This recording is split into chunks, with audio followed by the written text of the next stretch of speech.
땅에 들어간 아브라함에게 첫 번째 위기가 닥쳐왔습니다. 그가 살고 있는 가나안 땅에 기근이 들어서 생존 그 자체가 어렵게 되는 것입니다.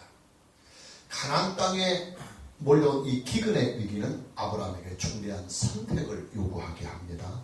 그 선택이 뭐냐면 이 기근을 피해서 애굽으로 갈 것이냐 아니면 가나안 땅에서 계속 버티기를 할 것이냐, 이 양자 간의 선택을 요구하게 됩니다. 애굽으로 가는 선택은 현실적인 선택입니다. 그리고 가나안 땅에서 버티기를 하는 선택은 신앙적인 선택입니다. 이 두 가지의 선택은 각기 장단점들을 가지고 있습니다. 먼저 가나안 땅에서 버티기를 했을 때의 장단점을 보면 이 선택의 장점은 오직 하나입니다. 그 장점이 뭐냐면 아브라함이 믿음을 지킬 수 있다고 하는 장점이에요.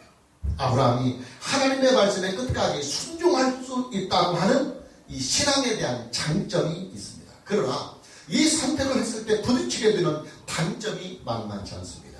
그 단점이 뭐냐면 생존의 위기입니다. 아브라함과 그에게 딸려있는 모든 사람들의 생존이 이 기근으로 인하여 현실적으로 어렵게 되는 것입니다. 여러분 그렇잖아요. 아브라함에게 있어서 가나안 땅은 완전히 객지 생활이고 타향살입니다. 그러니 여러분 보십시오. 아무도 의지할 곳 없는 그런 곳에서 먹고 살 수 있는 길이 막막하다고 하는 이 현실은요, 사실은 굶어 죽는 것이나 다름이 없는 막막한 삶입니다. 두 번째로 가나안 땅을 떠나서 애굽으로 내려간다고 했을 때 가지는 장단점입니다. 이 선택이 가지고 있는 장점은 우선 생존의 위기를 해결할 수 있는 가장 적절한 선택이라는 점입니다. 애굽에는 나일강이라고 하는 큰 물줄기가 있어서 기근의 위험을 적게 받고 있습니다. 자, 그러나 이 선택에는 단점들이 있어요. 첫째 단점은 하나님께서 약속해 주신 가나안 땅을 떠나야 한다고 하는 이 부담입니다. 하나님의 말씀에 불순종을 해야 하는 신앙적인 문제가 걸리는 것입니다. 그리고 또 하나의 단점은 애굽 사람들이 아브라함 일행에게 린치를 가할 수 있다고 하는 위험 부담입니다. 왜냐하면 객지 사람들이, 타양 사람들이, 이국인들이 오니까 혹이라도 이 사람들이 텃세를 하면서 린치를 가할 수 있는 위험이 다분히 있는 것입니다. 자, 아브라함은 이 두 가지의 선택을 놓고 아마 수없이 고민을 했을 것이라고 봅니다. 그리고 드디어 최종적인 선택을 하게 됩니다. 그 선택이 뭐냐면 애굽으로 내려가기로 하는 선택입니다. 가족 전체의 생존이 걸려있는 이 위기 앞에서 아브라함은 신앙적인 선택보다는 극히 현실적인 선택을 하게 됩니다. 아브라함은 즉각적으로 그 선택에 대한 행동에 들어갑니다. 본문 10절에 보면 그 땅에 기근이 들었으므로 아브라함이 애굽에 거류하려고 그리로 내려갔으니 이는 그 땅에 기근이 심하였습니다. 아브라함은 가나안을 떠나 애굽으로 내려갔습니다. 그리고 애굽 사람들이 자신들에 대하여 린치를 가할 수 있는 이 위험을 해결하고자 그는 또 하나의 선택을 다시 추가합니다. 그 추가하는 선택이 뭐냐면 자기의 아내를 아내라고 하지 말고 누이라고 속이는 것입니다. 그래서 오누이 행세를 하는 것입니다. 부부 행세가 아니라. 본문 11절에서 13절까지를 보면 그가 애굽에 가까이 이르렀을 때 그 아내 사례에게 말하되 내가 아니게 그대는 아리따운 여인이라. 애굽 사람이 그대를 볼 때 이르기를 이는 그의 아내라 하여 나는 죽이고 그대는 살리리니 원컨대 그대는 나의 누이라 하라. 그러면 내가 그대로 말미암아 안전하고 내 목숨이 그대로 말미암아 보존되리라. 아브라함의 아내인 사례의 미모가 아주 빼어났던 것 같습니다. 아브라함은 오히려 그것이 두려웠습니다. 애굽 사람들이 사례의 미모를 탐해서 자기를 죽일 수 있다고 하는 불안감이, 두려움이 있었던 것입니다. 아브라함은 아내를 설득해서 우리 부부 행세하지 말고 오누이 행세하자. 그래야 내가 살 수 있다 하면서 아내를 설득하고 아내는 그의 동조를 합니다. 그러나 이런 선택은 아브라함에게 또 다른 위기를 가져오게 합니다. 애굽의 왕이 아브라함의 아내인 사례의 미모에 그만 반해서 그녀를 후처로 삼고자 간택을 하고 만 것입니다. 본문 15절을 보면 바로의 고관들도 그를 보고 바로 앞에서 칭찬함으로 그 여인을 바로의 궁으로 이끌어 드린지라. 간택을 해서 이제 후궁으로 삼고 공식적으로 동침을 하기 전에 몸단장도 하고 이제 궁중의 법도를 가르치기 위하여 지금 궁으로 일단 드린 것입니다. 그리고 아브라함은 그 대가로 애굽 왕으로부터 후대를 받게 됩니다. 이제 아브라함과 그의 일행은 애굽 땅에서 애굽 왕의 보호를 받고 살 수 있는 길이 열려졌습니다. 이뿐만이 아니에요. 아브라함은 이 대가로 상당한 물질까지도 보상을 받게 됩니다.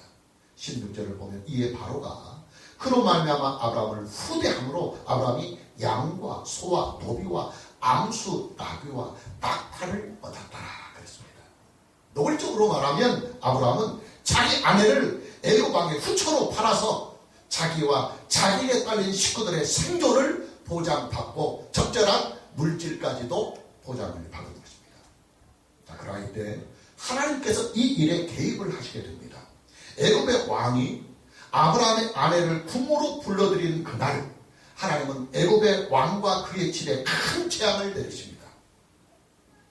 아브라함이 잘못한 일을 하나님이 직접 나서서 수습을 하고 계시는 것입니다. 본문 17절 말씀을 보면 여호와께서 아브라함의 아내 사레의 일로 바로와 그 집에 큰 재앙을 내리신지라.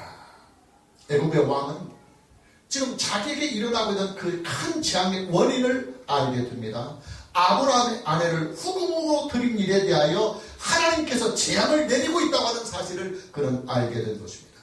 애굽의 왕은 사례를 다시 아브라함에게 돌려보냅니다. 뿐만 아니라 아브라함에게 주었던 많은 물질들도 다시 거두지 않고 아브라함이 그대로 다 가질 수 있도록 적절한 조처도 해줍니다. 자, 이 사건을 계기로 아브라함은 이제 더 이상은 애굽에서 지낼 수가 없게 되잖아요. 그래서 아브라함은 다시 가족들과 딸린 식구들을 거느리고 애굽 땅에서 나오게 됩니다. 그리고 다시 가나안 땅으로 돌아가게 됩니다. 성경은 가나안 땅으로 다시 돌아가는 아브라함의 그 여정에 대하여 이렇게 말씀하고 있습니다. 본문 창세기 13장 1절과 2절을 보면 아브라함이 애굽에서 그와 그의 아내와 모든 소유와 놋과 함께 네겝으로 올라가니, 네겝은 가나안 땅의 남부 지역 전체를 네겝이라고 합니다. 아브라함에게 가축과 은과 금이 풍부하였다. 예, 기근을 피해서 애굽에 왔었던 아브라함이 애굽을 떠나 가나안 땅으로 다시 들어갈 때는 아브라함에게 가축과 은과 금이 풍부하였노라고 성경은 기록하고 있습니다. 여러분, 오늘 본문 말씀을 보면요, 하나님은 완전히 아브라함의 하나님이십니다. 하나님은 아브라함만 위하십니다. 여러분 그렇잖아요. 모든 잘못은 다 아브라함에게 있습니다. 가나안 땅을 떠나서 애굽으로 내려간 것도 아브라함이고 자기 아내를 누이라고 속인 것도 아브라함입니다. 모든 귀책 자유가 다 아브라함에게 있습니다. 그러나 성경을 보십시오. 하나님은 잘못에 대한 책임을 져야 하는 아브라함에게는 재앙이나 징계를 내리지 않았어요. 징계는 오히려 애굽 왕이 받았어요. 애굽 왕은 잘못이 없었어요. 아브라함이 누이라고 속였기 때문에 합당하게 후궁으로 들여서 맞이하려고 했었던 것뿐이에요. 아브라함이 가나안 땅으로 다시 돌아가는 발걸음은 패잔병의 발걸음이 아니었습니다. 그의 손에는 가축들과 은과 금이 풍부하게 빌려져 있었습니다. 그 모든 물질들은 다 애굽의 왕에게 받은 것들이었습니다. 그러니 여러분 보십시오. 우리가요, 이성적이며 합리적인 판단으로만 이 말씀을 보면 하나님은 철저하게 아브라함만 위하십니다. 하나님은 철저하게 아브라함만 편드는 편협한 하나님처럼 보여집니다. 하나님은 공의의 하나님이 아니라 아브라함만 유리하게 만들고 아브라함만 유익하게 하는 아브라함만의 하나님처럼 오늘 본문 말씀은 보여집니다. 그런데 여러분, 바로 그게 하나님이십니다. 하나님은요, 그런 분이십니다. 하나님은 애굽 왕의 하나님이 아니라 아브라함의 하나님이십니다. 그리고 아브라함의 하나님은 오늘 저와 여러분의 하나님이십니다. 할렐루야. 여러분, 하나님은요, 이게 중요합니다. 일반적이며 보편적인 관계, 창조자와 피조물이라고 하는 이런 일반적이며 보편적인 관계에서는 모든 사람들의 하나님이 맞습니다. 그렇기 때문에 이 세상에는 모든 사람들이 다 창조주신 하나님께서 주시는 창조의 은혜와 창조의 복을 함께 골고루 누리며 동등하게 누리며 사는 것입니다. 그러나 특별한 관계, 즉 구원의 관계에서는 하나님은 모든 사람들이 하나님이 전혀 아니십니다. 이 특별한 관계에서는 오직 하나님의 언약에 참여하는 사람들만의 하나님이십니다. 이게 굉장히 중요합니다. 이게 일반 은총과 특별 은총의 차이입니다. 일반 은총은 창조된, 피조된 모든 사람의 하나님이시지만 구속을 위한 특별 은총은 하나님의 구속의 언약에 참여한 사람들만의 하나님이 되는 거예요. 하나님은 사람과 구원의 관계를 맺을 때는요, 반드시 언약을 통해서만 구원의 관계를 맺으십니다. 언약이 없는 사람들은 결단코 하나님이 나의 하나님이 될 수 없어요. 그냥 창조주 하나님이시지, 모든 이들의 보편적인 하나님이시지, 나의 하나님, 나의 아버지는 될 수 없어요. 아브라함은 언약이 있는 사람이에요. 하나님의 언약이 있는 사람이에요. 하나님은 아브라함을 부르시고 그에게 하나님의 언약을 주셨습니다. 우리가 지난주에 받은 본문 창세기 12장 1절에서 3절을 다시 보면 여호와께서 아브라함에게 이르시되 너는 너의 고향과 친척과 아버지의 집을 떠나 내가 네게 보여줄 땅으로 가라. 그러면서 이 언약을 주십니다. 내가 너로 큰 민족을 이루고 네게 복을 주어 네 이름을 창대하게 하리니 너는 복이 될지라. 너를 축복하는 자에게는 내가 복을 내리고 너를 저주하는 자에게는 내가 저주하리니 땅의 모든 족속이 너로 말미암아 복을 얻을 것이니라. 이 언약을 하나님은 아브라함에게 주셨어요. 하나님은 이 언약을 아브라함에게 주시면서 창조주 하나님, 모든 인류의 하나님은 구속을 위하여 아브라함의 하나님이 되셨습니다. 이제 세상을 창조하신 하나님은 이 언약을 통해서 아브라함의 하나님이 되신 것입니다. 하나님께서 아브라함에게 주신 이 언약 중에서 오늘 우리가 눈여겨보아야 할 내용이 있습니다. 너를 축복하는 자에게는 내가 복을 내리고 너를 저주하는 자에게는 내가 저주하겠다고 하는 이 내용입니다. 여러분, 이게 지금 무슨 내용입니까? 아브라함을 이롭게 하는 사람에게는 하나님께서 그에게 복을 주시고 아브라함에게 눈꼽만큼이라도 해롭게 하는 사람이 있다고 한다면 하나님께서 그에게 재앙을 내리겠다고 하는 언약입니다. 지금 하나님은 하나님께서 아브라함에게 주신 그 언약대로 애굽 왕과 그리고 아브라함 사이에서 그 언약을 적용해서 아브라함을 대우하고 그리고 애굽 왕을 관계를 맺고 있는 거예요. 비록 잘못은 아브라함에게 다 있고 비록 귀책 사유까지 아브라함에게 다 있지만 그러나 하나님은 아브라함에게 주신 그 언약을 지키기 위해서 애굽 왕에게 큰 재앙을 내리시면서까지 아브라함을 보호하실 수밖에 없는 입장이 된 것입니다. 그러나 애굽의 왕은 언약이 없어요. 하나님은 애굽의 왕 바로의 하나님이 아니십니다. 하나님은 애굽의 왕을 지켜줄, 보호해줄 의무가 없어요. 그 일 책임져야 할 아무런 의무가 없는 것입니다. 일종의 치외법권과도 같은 성격이에요. 여러분, 치외법권이라는 말 우리가 들어봤잖아요. 치외법권이라고 하는 것은 다른 나라 안에서 살고 있지만 그 나라의 지배를 받지 않는 국제법상의 권리를 말해요. 예를 들어서 우리나라에 주둔하고 있는 주한미군이 있잖아요. 그들은 미국 사람이면서도 우리나라에 주둔하고 있고 우리 땅에서 그리고 우리와 함께 삽니다. 그러나 우리의 법으로 지배를 받지 않고 그들은 미국의 법으로 지배를 받는 것입니다. 이것을 치외법권이라고 합니다.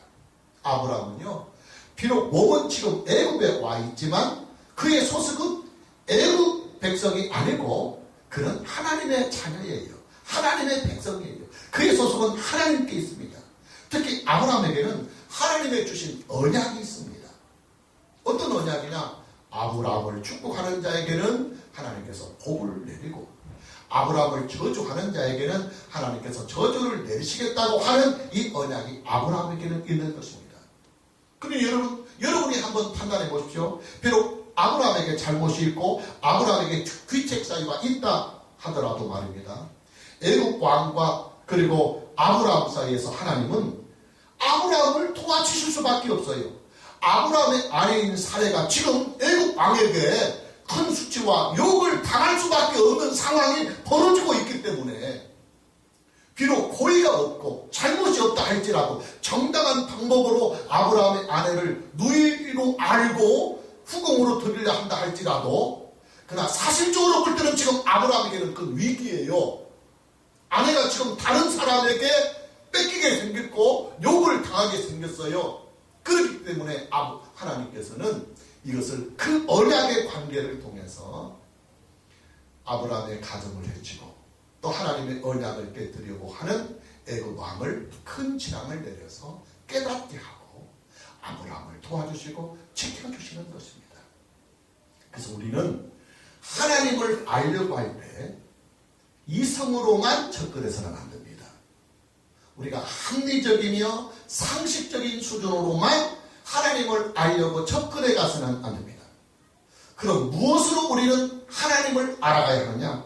따라서 오직 성경이다. 오직 성경이다. 네, 오직 성경이에요. 하나님은 오직 성경으로만 알 수 있습니다. 성경으로 아는 하나님이 아니면, 성경으로 배운 하나님이 아니면 미안하지만 그가 아는 하나님은 하나님이 아니에요. 하나님은 오직 성경으로만 만날 수 있습니다. 성경으로 만난 하나님이 아니라고 한다면 미안하지만 그가 만난 하나님은 하나님이 아니에요. 어떤 사람은 뭐 꿈에서 하나님을 만났다고 그러고 어떤 사람은 환상을 통해서 만났다고 하는데 여러분 성경으로 인하여 하나님을 만난 것이 아니라고 한다면 그는 하나님을 만난 사람이 아닙니다. 하나님은 오직 성경으로만 하나님을 믿을 수 있습니다.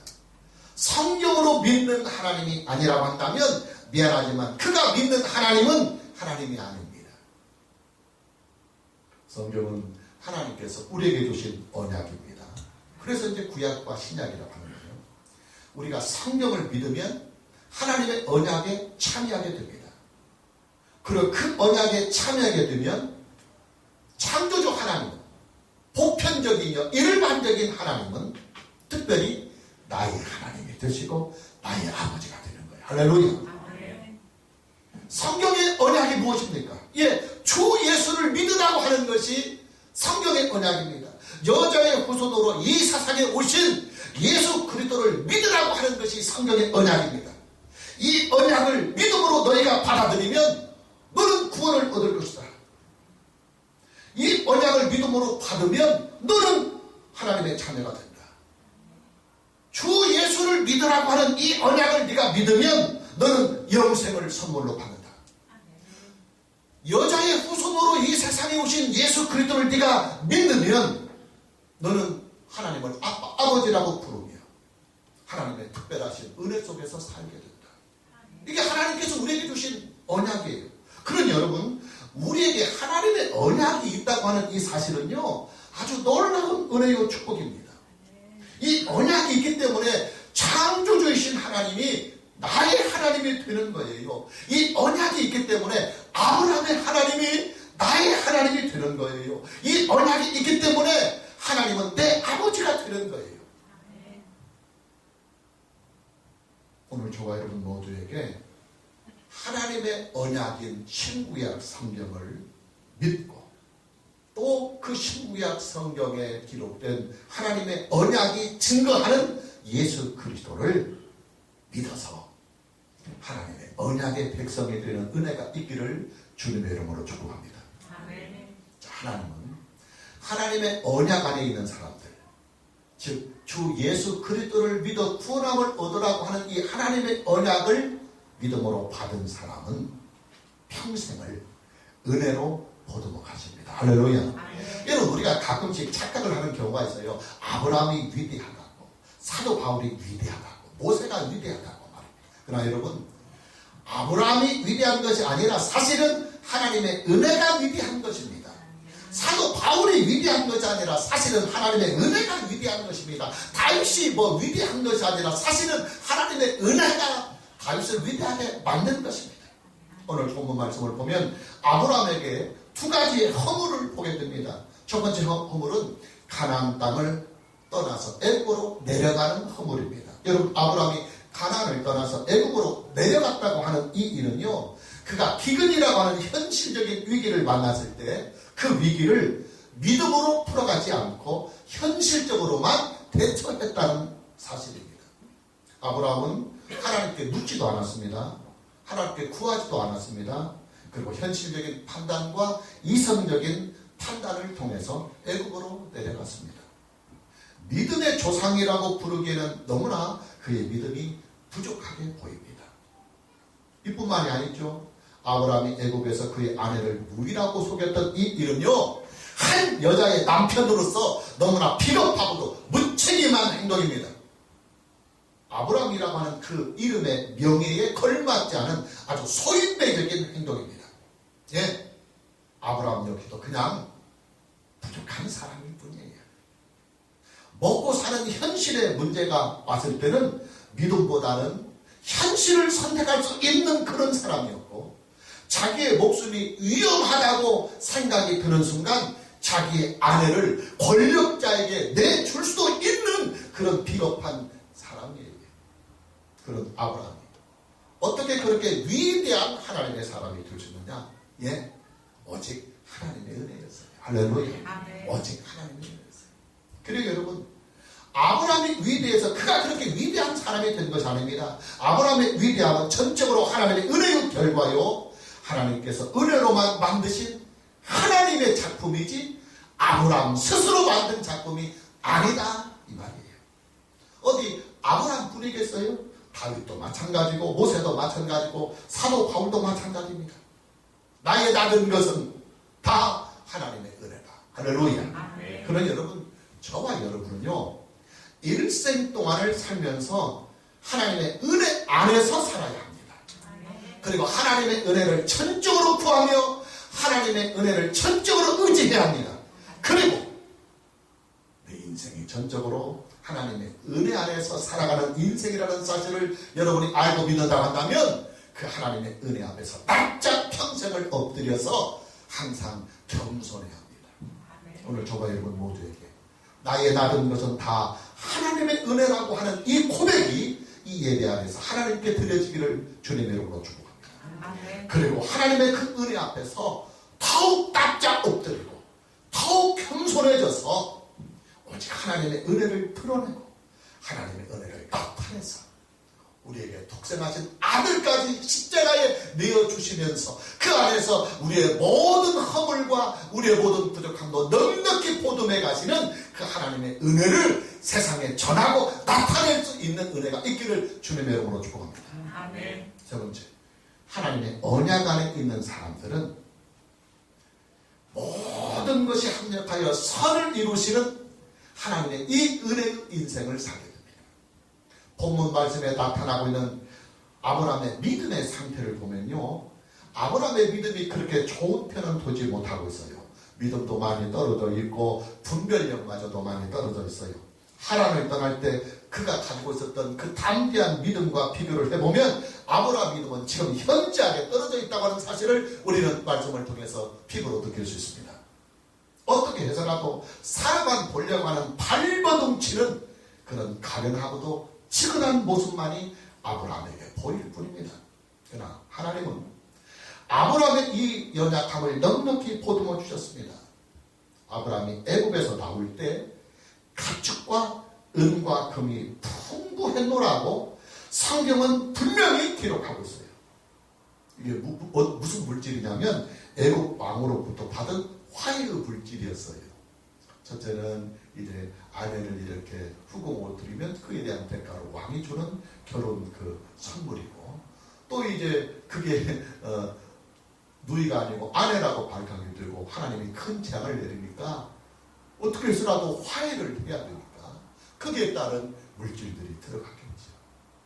이것들이 풍부하다 보니까 그가 애굽에서 나오게 될 때는 가축과 은과 금이 풍부하였노라고 성경은 분명하고도 명확하게 기록하고 있습니다. 여러분, 아브라함이 애굽의 왕으로부터 받은 풍부한 가축들과 은과 금은요, 아브라함에게는 기근을 이겨낼 수 있는 생존의 능력이 됩니다. 지금 기근을 피해서 애굽으로 왔다가 창피만 톡톡히 당하고 다시 지금 쫓겨나지만, 그러나 지금 그의 손에는 많은 가축들과 은과 금이 있어요. 그렇기 때문에 타향살이에서 얼마든지 이것을 가지고 양식도 사 먹을 수도 있고, 그리고 얼마든지 기근을 버텨낼 수 있는 생존의 능력이 있었던 거예요. 뿐만 아니라 이 풍부한 가축들과 이 물질들은 아브라함이 가나안 땅에서 이제 본격적으로 정착을 하면서 안정적인 삶을 살아가게 만드는 자본의 역할을 했어요.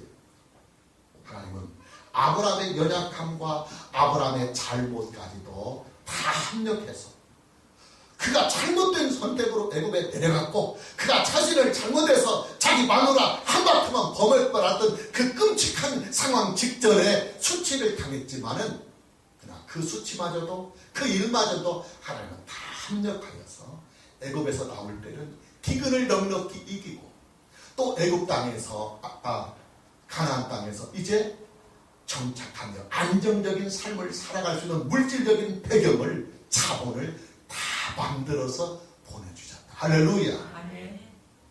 아브라함이 얻은 축복은 이게 전부가 아니잖아요. 아브라함의 믿음은 이 일을 통해서 전보다 더욱 성숙한 믿음으로 다시 세워지게 됩니다. 창세기 13장 3절에서 4절 본문을 보면 그가 네게보에서부터 가나안 남부입니다. 길을 떠나 베델에 이르며 점점 가나안 중심부로 이제 이 베델 그 다음에 헤브론 그 다음에 예루살렘 이렇게 가는 거거든요. 그래서 베델에 이르며 베델과 아이 사이 곧 전에 장막 쳤던 곳에 이르니 그가 처음으로 제단을 쌓은 곳이라. 그가 거기서 여호와의 이름을 불렀더라. 아브라함이 가나안 땅에 돌아와서 그가 처음으로 제단을 쌓고 하나님께 예배를 드렸던 곳에 다시 찾아갑니다. 그리고 거기서 여호와의 이름을 불렀노라고 성경은 기록하고 있습니다. 오늘날로 말하면 그가 첫 은혜를 받고 첫 믿음을 갖고 하나님과 첫 언약을 맺었던 그 자리를 가서 다시 한번 신앙의 성숙을 위하여 몸부림치며 하나님께 기도하고 또 예배를 드리며 은혜를 받았다 그 말이에요.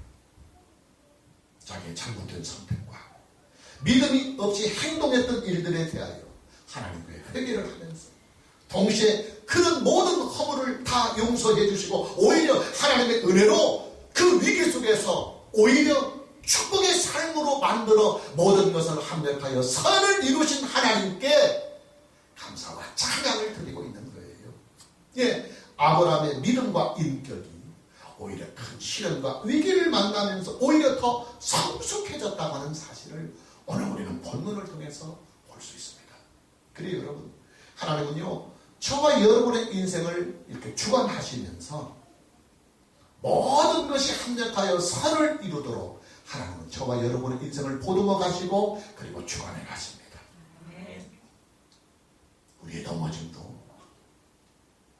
우리의 부족함도, 우리의 실수도, 우리는 인생을 후퇴했노라고 후회하고, 그리고 많은 시간을 허비했고 인생을 낭비했노라고 우리는 땅을 치며 통곡할지라도 하나님은 그런 것까지라도 다 합력하여 하나님께는 영광이 되게 하시고 우리에게는 유익이 되게 하시더라. 할렐루야. 아멘. 그래서 로마서 8장 28절 참고 우리가 알거니와 하나님을 사랑하는 자 곧 그 뜻대로 부르심을 입은 자들에게는 하나님의 언약 안에 있는 그 사람들은 모든 것이 합력하여 선을 이루느니라. 할렐루야. 아멘. 예, 그의 모든 인생, 모든 시간, 모든 공간, 모든 경험, 모든 삶, 모든 사건들, 모든 눈물, 모든 아픔들까지라도 하나님은 다 보듬어서 결론은 하나님께 영광이 되고 우리들에게 신앙적인 유익이 되게 하고 그 다음에 우리에게 축복으로 만들어 가시더라. 할렐루야. 아멘. 오늘 저와 여러분 모두에게 모든 것을 합력하여 선을 이루시는 그 하나님을 믿고 우리의 인생을 살아갈 때 하나님은 우리에게 주신 언약의 말씀 안에서 예수 그리스도를 신실하게 믿는 은혜가 있기를 주님의 이름으로 축복합니다. 아멘. 결론으로 하나만 더 간단하게 말씀을 드리고 마무리합니다. 자, 하나님의 언약 안에 있는 저와 여러분들은 인생을 살면서 많은 사건을 만나고 많은 일들을 우리가 부딪히잖아요. 그때도 우리는 믿음으로 대처하고 말씀으로 풀어가야 되지. 아브라함처럼 그렇게 현실적인 선택만 해서는 창피와 부끄러움을 당하고 믿음을 잃어버립니다. 믿음과 현실이 따로따로 노는 따로국밥이 되어서는 안 됩니다. 말씀과 현실이 각각 따로 돌아가서는 안 돼요. 우리가 말씀을 배웠고 말씀을 믿는다고 한다면 그 말씀이 현실 속에 적용이 돼야 되고, 그리고 현실 속에서 그 말씀이 꽃이 피고 열매를 맺어야 되지, 듣는 것으로만 끝나고 신앙으로만 끝나고 그 신앙과 그 말씀이 아무런 효과도 내 현실 속에서 적용이 안 되더라고 했을 때, 내가 어떤 위기를 만나고 어떤 사건을 만나고 어떤 일들을 만났을 때 말씀은 아무런 유익이 되지 못하고 신앙은 아무런 선택의 기준이 되지 못하고 그냥 현실적인 선택만, 상식적인 선택만, 그리고 상황적인 선택만 해나간다고 한다면, 여러분, 우리의 믿음, 우리의 말씀, 그거 현실과 따로 떨어지는 것이잖아요. 우리가 받은 하나님의 말씀 역시도 우리의 삶의 현장에서 적용이 돼야 됩니다. 믿음으로 살아가는 우리는 현실의 위기를 믿음으로 대처해 나가야 합니다. 하나님의 말씀으로 살아가는 우리는 현실 속에서 만나고 부딪히는 모든 문제들을 하나님의 말씀으로 적극적으로 대처해 나가야 합니다. 하나님의 언약을 믿고 사는 우리는 하나님의 언약을 가지고 세상을 이겨내야 합니다. 오늘 저와 여러분 모두에게 지금 우리가 살고 있는 이 현실 속에서 우리의 믿음을 꼭 비우고, 또 우리가 살고 있는 이 삶의 현장에서 하나님의 말씀의 열매가 맺혀지는 은혜가 있기를 주님의 이름으로 축복합니다. 아멘.